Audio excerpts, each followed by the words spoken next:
ফরিদপুরে আগাম মুড়িকাটা পেঁয়াজ চাষে ব্যস্ত সময় পার করছেন কৃষকরা। এ পেঁয়াজ জানুয়ারির প্রথম থেকে বাজারে উঠবে বলে আশাবাদী চাষিরা। আবহাওয়া ও বাজার অনুকূলে থাকলে লাভের মুখ দেখার প্রত্যাশা তাদের। আগাম পেঁয়াজ চাষে সব ধরনের পরামর্শ দিচ্ছে কৃষি বিভাগ।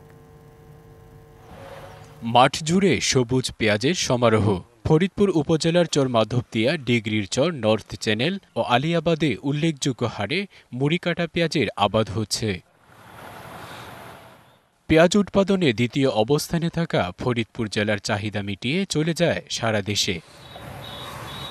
তবে এবছর বৈরী আবহাওয়া থাকায় আবাদ দেরি হলেও আগামী জানুয়ারি থেকেই উঠতে শুরু করবে এসব পেঁয়াজ। Double million offer Walton fridge কিনে পেতে পারেন 20 লক্ষ টাকা, রয়েছে কোটি কোটি টাকার নিশ্চিত উপহার। মুড়িকাটা বীজ আমরা আসলে রোপণ করি লাভের জন্য, তো এবার আশঙ্কাজনক ভালোই বীজ হয়েছে। লেভেলটা উচ্চ, এই জন্যে এখানে এই পেঁয়াজটা করলে ভালো হয় এবং লাভজনক, কৃষকরা ভালো টাকা পায়।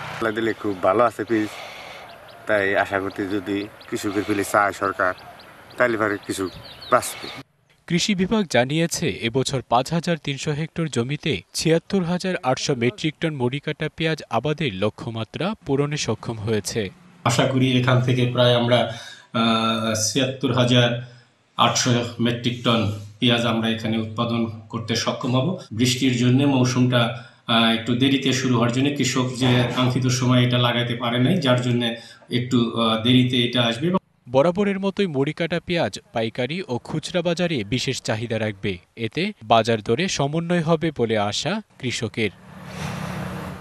DBC news desk.